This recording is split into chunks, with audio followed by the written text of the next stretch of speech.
Hey everybody, Simon from Projects in the Barn again, and once more you find me sitting inside the XF.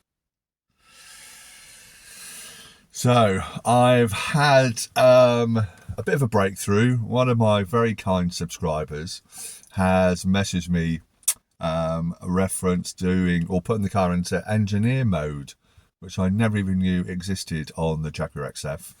And he said, come out and try a sequence on the car, which will allow me to read codes directly from the car without the scanner or anything else, and suggests it might give me a bit more detail as to what I'm potentially facing. So I've just sat inside the car.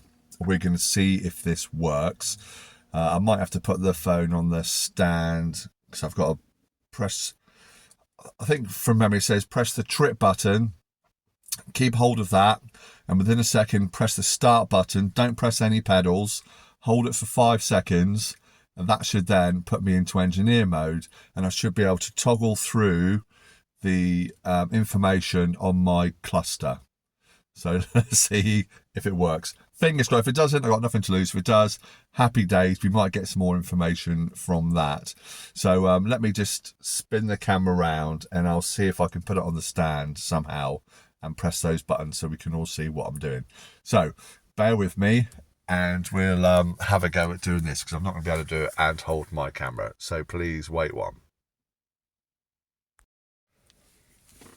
Okay, so I think I've just about got both in the shot. So might be able to pick up the dash a little bit as well, maybe. Anyway, so apparently got to hold this trip switch on the end of my indicator stalk and then keep it pressed down, and a second later press the start button without touching any pedals, and it should, on my dash here, you can't quite see, but I'll move the camera, we should get some information. So my feet are off the pedals. I've docked the key down here by my right knee underneath the dash.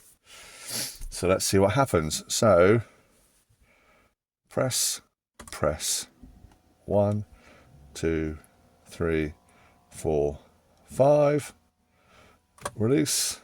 Oh, engineering test mode, it says on my dash. Let me remove you from here,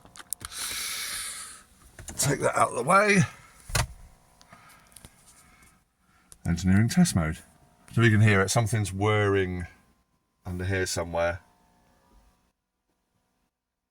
I assume there's some sort of ECU power unit or something.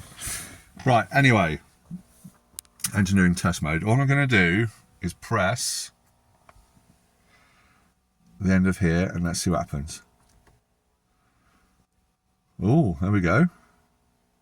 So I'm just pressing the end of the indicator stalk. Right, it's a gauge sweep. All right, it's just tested all my gauges. Tail test. Okay, I guess that's just showing everything working. Program version. I'm going to take a picture of that. No idea what any of that means. Oh, there's a white screen. Let's press again. Oh, black screen. Press again. Oh, it's like a grey screen. Oh, I'm not sure what this is supposed to be showing. Maybe it's just testing all the pixels in the screen. I don't know. Oh, I must do with all the horizontal and vertical lines. I can only assume that's what it's doing. There we go. Some more. A through to H. You'll see all those numbers are moving around. And no idea what any of that means. Let's take a picture. Let's go through again. Analog inputs. Again, all the numbers are changing. Raw and ratio. Take a picture. Same again, through to number 7. Take a picture. And again, through to number 11. Take a picture. Through to 15. Take a picture. So I don't know what these things are. But the chap who's told me this, I'm trying to think of his name. It's Fish and Reptile Info is his YouTube name, I believe. So thank you, mate. I don't know your real name, I'm afraid, unless that's your real name. If it is, well done. That's super cool. But he's one who's been sending me quite a few messages about this problem, so I really appreciate it. He's a bit of a Jag man. So can I take a picture of that? There we go. So yeah, he's sending me a lot of information. Another one. And again, I've had those comments saying about, you know, don't rely on my scanner. It's not dealer level equipment and all that. And I totally get that. I do. And I'm positive it's going to have to go off to the garage. Let's take a picture. But I say for me, and having a scanner at home, it just tries to narrow things down, gives me an indication as to what I am looking at. I don't want to go to the dealers blind. So yeah, that's all it is. So yeah, I'm not professing to be any kind of Jaguar expert here. I'm just trying to understand what's wrong with my car. And yeah, and there's a lot of you that subscribe to my channel that are a lot more knowledgeable on the engineering side of Jaguars than I am, and which has been proven with a lot of the comments that people have been sending through to me. So I do really appreciate all the comments that are coming through, and I'm sure we'll get to the bottom of it. But it probably will be at Jaguar. But I'm finding this very interesting, learning all these things. So this is why I'm going through it all. So speedometer. So let's take a picture of that. Yeah, my tummy rumbling. If you can, I apologise. I've not had my breakfast yet. I was too keen to come out this morning and try this out. He told me about it last night. Tachometer. And where it says see handbook there, that's for the oil level. Because I've not had the engine running or the bonnet open, it won't show me a oil level. That's what it will tell me to see the handbook. Fuel system. A and B. I guess that's bank A and bank B, or bank 1 and 2, I guess.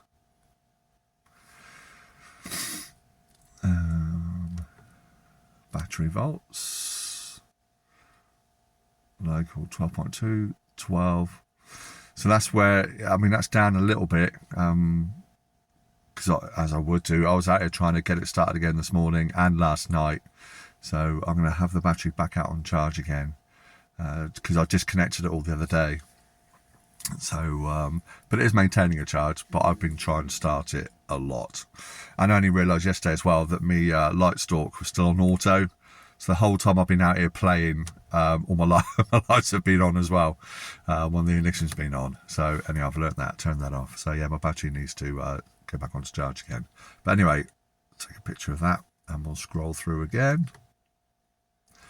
Rolling counts. VAPs, don't know what that means. I'll take a picture. Oh, hello.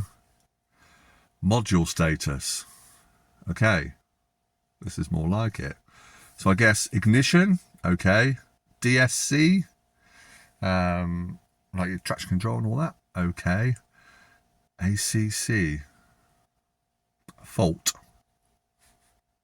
Okay, not sure what that is. ADCM fault. Again, don't know what that is off the top of my head. I'll have to look at that. Right, let's go through to the next one. EPB, electronic parking brake. PI, ACM, TCM. Traction control module, I guess. Take a picture. Oh, more modules. Take a picture. More. Let's take a picture. More. Picture.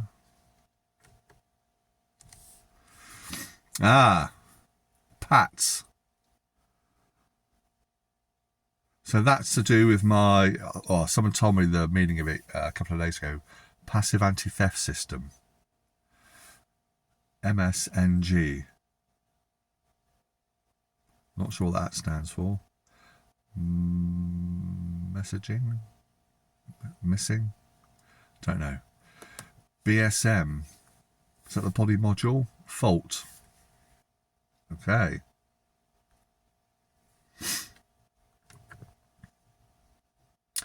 All right, and we're back to the start again. Ah, very, very, very interesting. I'm going to whip through all these to get to those faults again.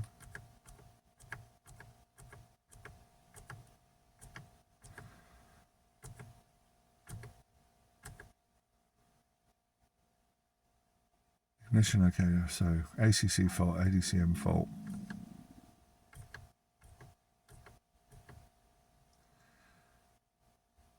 Okay, so I have some definite faults with the car. And I guess I press that and it turns it off, does it? Yes. Wow. There we go. How interesting is that? So for all those that weren't aware of that function, now you are, fellow XF owners. Yeah, very interesting. But that actually shows that the car, so not my scanner or the software of my scanner, but the car itself recognizes there is a fault with those particular modules. Interestingly enough, the passive anti-theft, there's something going on with that. And a few of the other modules there's issues with that may or may not be related to the starting of my car. I assume they are. So I need to go off and do a bit of research, find out what some of those abbreviations are, what it all means, and we may be getting a little bit closer. Anyway, just thought I'd update you on the XF. And also, good news, the Tappet and Shims has turned up for the XKR. Yes, so we'll see what the weather's doing. I'm off to a car show today. There's a local car, classic car and supercar show today that me and my father-in-law and children are going up to. So that's where I'm about to go to today. If when I come back it's still daylight and nice, then I should get out and get those fixed. So there may be another video either tonight or tomorrow, because if I don't get on it today, I'll 100% get on it tomorrow and see if we can get that started and sorted out. Because I know a lot of you are bored of my XF woes, as am I, but I need to get it fixed. So, because it is my family car. And so this isn't a project, the XF is my family car. So we do need a 5-seating saloon car for me and all my family. And I might be going to see a Jaguar S-Type on the way to the car show. We will see. If I do, I'll let you know. And that just gives me a bit more time to park this, work out what's going on. And again, for those that don't know, with me in the XF, I've got this whole outstanding finance issue hanging over the car since I bought it, which is the reason I've not done anything to this car at all, apart from sort of keep it, safe on the road.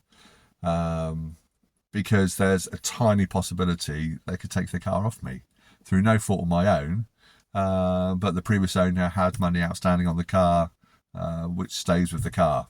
And until that's all done and dusted, even though it's been over 18 months, I'm reluctant to spend a load of money on this car, even though it's a very slim possibility they could take it away. However, I hope you all understand that. There's no point me throwing £1,000 at this car to get it fixed, and then next week I get a conclusion email to this whole scenario saying, it's been to court and we can take the car away from you.